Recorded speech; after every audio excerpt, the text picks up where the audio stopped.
দেখ নীল, তুই যতই রাগ করে থাকিস, বাট আমি জানি তুই আমাকে ভালোবাসিস।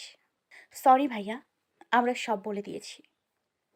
এই বলে হিয়া আর লিমা রুম থেকে বাইরে চলে গেল। ওদের জন্য একটুও মজা করতে পারলাম না। শুধু একবার পিয়ে নেই, তারপর খবর আছে। ওরা যাই বলুক না কেন, আমি আর তোমাকে ভালোবাসি না। দেখ, তুইও যদি ওই অবস্থায় আমাকে দেখতি, তাহলে তোর কি মাথা ঠিক থাকতো? আমি চুপ হয়ে গেলাম। আপুর প্রত্যেকটা কথারই যুক্তি আছে। ওরকম অবস্থায় নিধি আপুকে দেখলে আমিও এরকম করতাম। এখন আমার কি করা উচিত বুঝতেছি না। এত সহজে মেনে নেওয়াটা কি ঠিক হবে? নিধি আপুর চোখের পানি সহ্য করা আমার দ্বারা পসিবল না। আমি আপুর চোখের পানি মুছে দিয়ে আপুকে জড়িয়ে ধরলাম। এমন সময় আপু শান্ত হয়ে গেল। নিধি আপু আমাকে অনেক শক্ত করে জড়িয়ে ধরে আছে। নীল, বলো। আমাকে ছাড়া এতদিন থাকলি কি করে? কষ্ট হয়নি?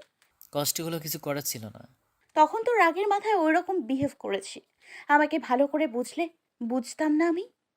বাট তোমাকে একটা শিক্ষা দেওয়া উচিত ছিল, যাতে কখনো আর ভুল বুঝতে না পারো। না, কিছু করতে হবে না। আর কখনো ভুল বুঝবো না। হুম মনে থাকে জানি। অনেক দিন হলো একটা জিনিস খাওয়া হয় না। বলতে পারবো না, করে দেখাচ্ছি। এই বলে নিধি আপু ধাক্কা দিয়ে আমাকে বিছানায় ফেলে দিল। তারপর আমার উপর শুয়ে পড়ল। কি করছে এসব? নিধি আপু আমার ঠোঁটে আঙুল দিয়ে চুপ করতে বলল। কোনো কথা হবে না। আজকে যদি কোনো কিছুতে বাধা দিস, তাহলে তোর খবর আছে। বুঝলাম না নিধি আপু আজকে এমন করছে কেন। নিধি আপু যখন আমার ঠোঁটের সাথে তার ঠোঁট মিলাতে যাবে, তখনই বললাম, নানু তুমি কখন রুমে আসলে? এই কথা বলাতে নিধি আপু আমাকে ছেড়ে দিল। আমি সাড়া পেয়ে দরজার সামনে চলে আসলাম। কই নানু?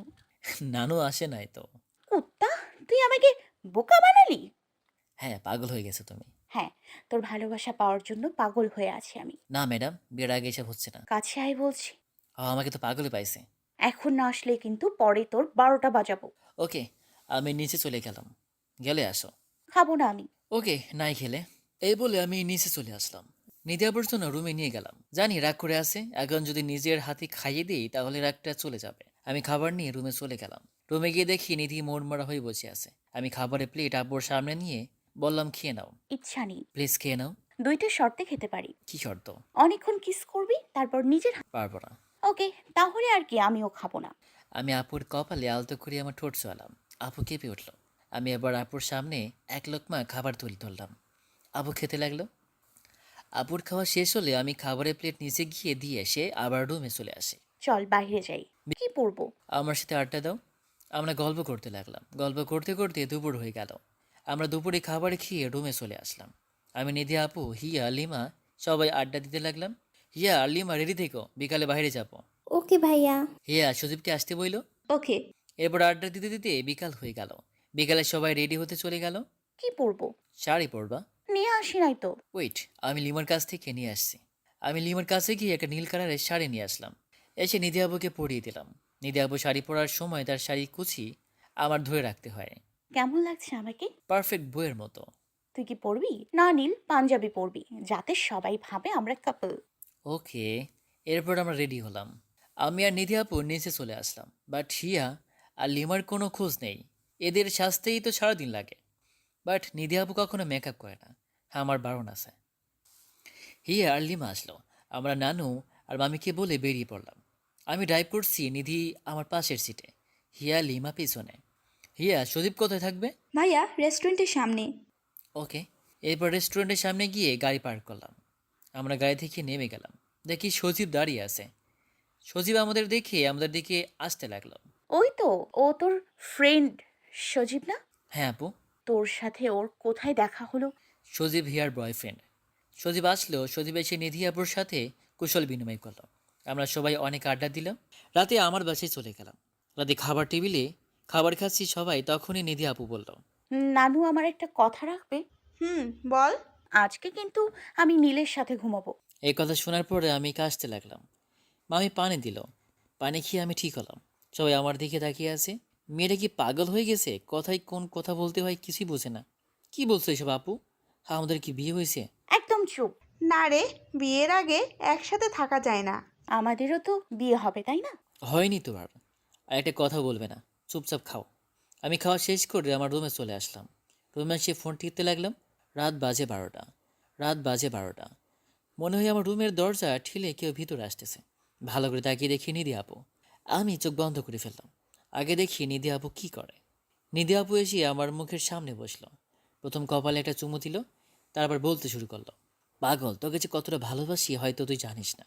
নিজের চাইতেও অনেক অনেক বেশি ভালোবাসি। কবে যে তোকে পার্মানেন্ট নিজের করে পাবো, তোকে ছাড়া একটু ভালো লাগে না। আর অনেক কিছু বলতে লাগলো। নিধি আপু আমার লিপে ছোট্ট করে একটা কিস করলো। আমি নিধির মাথার পিছনে হাত দিয়ে নিচে করে আপুর লিপের সাথে আমার লিপটা মিলিয়ে দিলাম।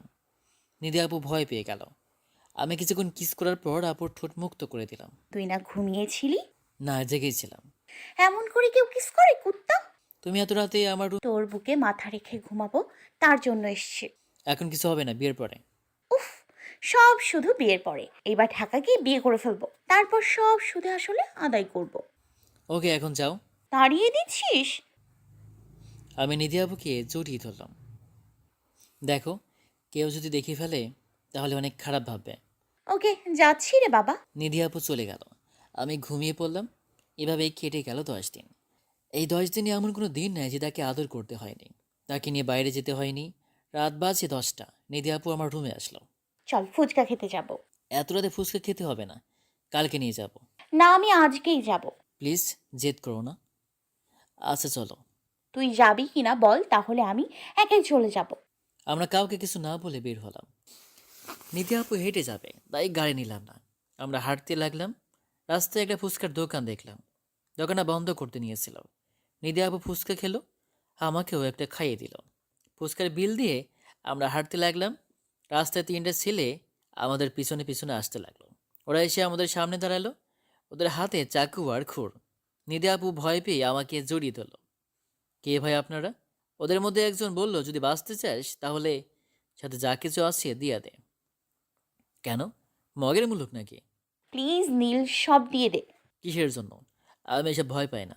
এই বলাতেই ওখানে একজন আমার গলায় খুর ঠেকালো। নিধি আপু ভয় পেয়ে আমার ফোন, ওয়ালেট, নিজের ফোন ওদের দিয়ে দিল। এসব পেয়ে ওরা আমাকে ছেড়ে দিল।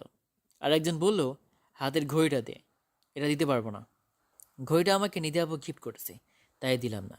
এটা নিয়ে ওদের সাথে একটু হাতাহাতি হলো। একসময় নিধি আপু চিৎকার দিয়ে উঠলো। আমার হাতের দিকে তাকিয়ে দেখি ব্লাড বের হচ্ছে। নিধি আপুর চিৎকার শুনে আশেপাশে কিছু লোক দৌড়ে আমাদের কাছে আসে। এটা দেখে ছিনতাইকারীরা ভয় পেয়ে পালিয়ে যায়। আমার হাত থেকে ভালো ব্লাড বের হচ্ছে। যতটা না কষ্ট হচ্ছে হাত কাটার জন্য, তার সাথে বেশি কষ্ট হচ্ছে নিধি আপুর জন্য।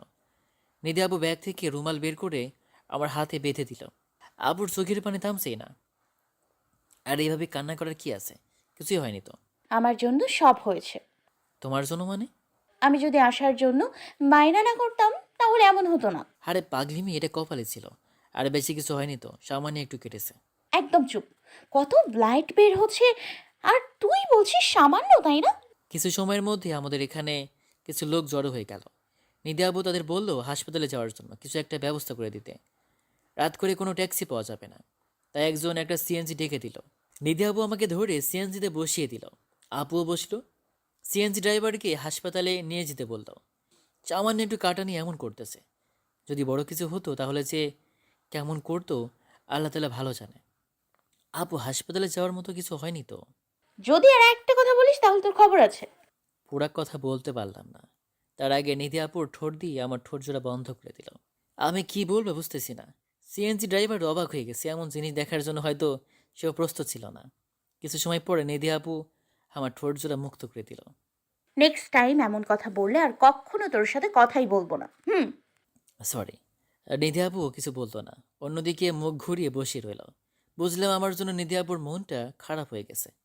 আমি নিধি আপুর কাঁধে মাথা রাখলাম। আপু আমার দিকে তাকালো, আমার মাথায় হাত বুলিয়ে দিতে লাগলো। আপু। বল। ওই নিধি। ন্যাকামো না করে বল, কি হয়েছে? হাসপাতালে যেতে হবে না। কেন? তোমার ঠোঁটের ছোঁয়া পেয়ে সব ব্যথা ভালো হয়ে গেছে। ফাজলামো শুরু করছিস, তাই না? একদম না, সত্যি বলছি। সিএনজিটা থেমে গেল। ড্রাইভার বলল, আপা, এটাই হাসপাতাল। নিধি আপু ওনাকে অপেক্ষা করতে বলল। ডাক্তার দেখিয়ে আবার এই সিএনজিতেই বাসায় ফিরতে হবে।